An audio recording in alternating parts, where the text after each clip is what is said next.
राहुल गांधी जी ने पूरे देश के लोगों को हिंसक कहा है, झूठा कहा है। मैं समझता हूँ इससे बड़ा अपमान पूरे हिंदुस्तान का और हिंदुओं का कोई हो नहीं सकता। पता नहीं क्या कांग्रेस किसके इशारे पर चल रही है, कहाँ से कोई को प्रेरणा देने वाला है। पर तो सही बात कि चाणक्य ने कहा था कि विदेशी महिला के पेट से पैदा होने वाला व्यक्ति या बेटा कोई भी देश का भला नहीं कर सकता, बल्कि देश के खिलाफ कार्रवाई करेगा। और चाणक्य जी की जो बात है बिल्कुल सच हो रही है, क्योंकि राहुल गांधी जी एक विदेशी महिला के पुत्र हैं, इसलिए वो लगातार देश के खिलाफ, देश राष्ट्र के खिलाफ बोलते रहते हैं। एक बार उन्होंने ये भी बोला था कि जो हिंदू हैं वो मंदिर पर जाते हैं, वो लड़कियां छेड़ने जाते हैं, यानी हमारी बहनों का अपमान, हमारे भाइयों का अपमान। और अभी तो उन्होंने बिल्कुल गजब ही कर दिया कि हिंदू हिंसक हैं, झूठे हैं, ये कहकर पूरे हिंदू समाज का, हमारे साधु संतों का, हमारे पूर्वजों का, हमारे आने वाली जनरेशन का और हमारा घोर अपमान किया है, जिसको किसी भी कीमत पर ये हिंदुस्तान की जनता माफ नहीं करेगी। किरोड़ी लाल, ये माननीय मुख्यमंत्री जी आपको बता देंगे। एक आप में शिक्षकों के तबादले हो जाएंगे, दोबारा स्कूल खुल गए हैं, अभी तक तबादले नहीं हुए। तबादले जब करना प्रारंभ करेंगे आपको जानकारी दे देंगे, बता देंगे। एक कोई कितना लंबा इंतजार करेंगे क्योंकि हमेशा जो विधानसभा चलती है उस बीच में कोई स्थानांतर नहीं होते। एक तृतीय श्रेणी के जो अध्यापक हैं वो लंबे समय से तबादलों का इंतजार कर रहे हैं, कब तक तबादले? ये झूठ बात है, इंतजार कर रहे हैं, क्योंकि वो जो भर्ती हुई थी तो प्रावधान था कि जिले के बाहर से ट्रांसफर, जिले के बाहर ट्रांसफर नहीं होते। आज भी नियम है, पहले भी नियम था, और इसीलिए उनके ट्रांसफर नहीं हो रहे।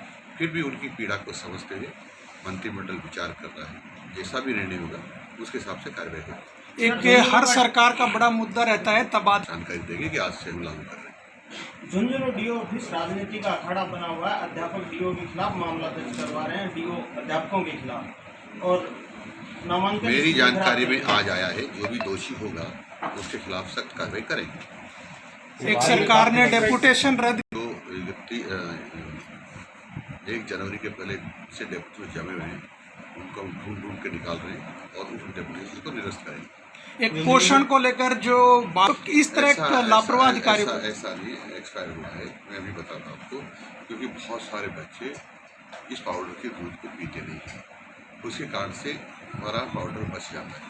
परंतु अब हम विचार कर रहे हैं कि इसका अल्टरनेट अच्छा क्या हो सकता है। मिलेट्स भी एक इसका अल्टरनेट हो सकता है, उस पर हमारे जो पोषाहार के एक्सपर्ट हैं वो विचार कर रहे हैं। एक टीचर्स की जो भर्ती है, आपने बयान दिया था कि इस बार रेप से नहीं होगी।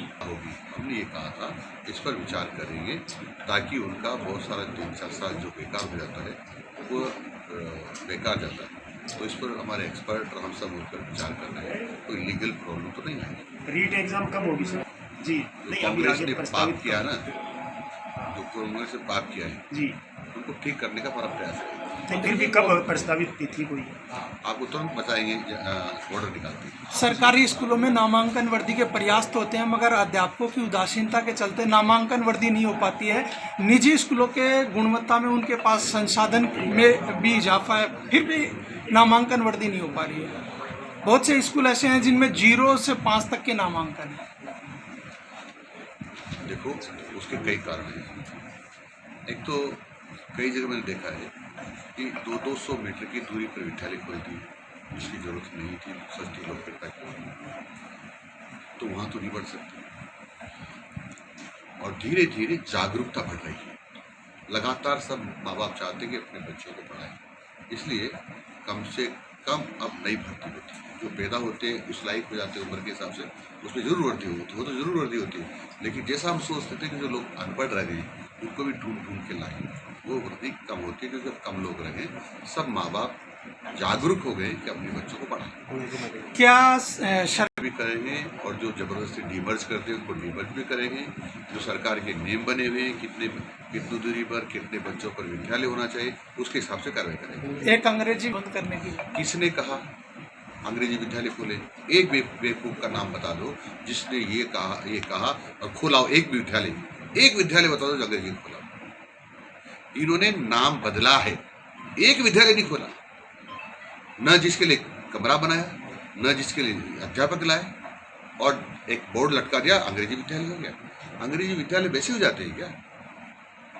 ये जनता को बेवकूफ़ बनाने का षड्यंत्र रचा था कांग्रेस ने, जिसमें वो विफल हो गई। इसमें कुछ बदलाव होगा या ऐसे ही चलता रहेगा सर? हम टीम बना करके एक एक्सपर्ट से दिखा रहे हैं, जो भी छात्रों के हित में होगा वो करेंगे। मंत्री जी, आपने मोबाइल वाला जिनसे कहा उस दिन से हो रहा है। सर, झुंझुनू में पिछले दिनों करंट लगने से सरकारी स्कूल में बच्चे की मौत हुई है। जांच कमेटी गठित कर दी गई, लेकिन शिक्षा विभाग के अधिकारी आपस में लड़ झगड़ रहे हैं, तो क्या वो जो भी उसकी रिपोर्ट आएगी उस हिसाब से कार्रवाई करेंगे। देखो, सुन लो मेरी बात। 97.3% विद्यालय ऐसे हैं जो 5,000 रुपये से लेकर 15,000 रुपये तक फीस लेते हैं। 2.7 विद्यालय ऐसे हैं जो ज़्यादा फीस लेते हैं, लेकिन उसका एक कारण भी है कि उन्होंने उस पर काफ़ी इन्वेस्टमेंट किया है। पर हम बीच का रास्ता निकालने की सोच रहे हैं कि अभिभावक और जो संचालक है वो मिलकर के बैठ कर एक निश्चित फीस तय करें, ताकि किसी को भी नुकसान न हो, विद्यार्थी में ज़्यादा बोझ न हो, लेकिन जो विद्यालय चल रहे हैं वो उनको भी परेशानी ना हो। इसलिए मैं कहूँ तो अतिशयोक्ति नहीं होगा कि 97.3% विद्यालय तो केवल अपना खर्चा भी मुश्किल से चला पा रहे हैं, और वो जो विद्यालय हैं वो हमारे 85 लाख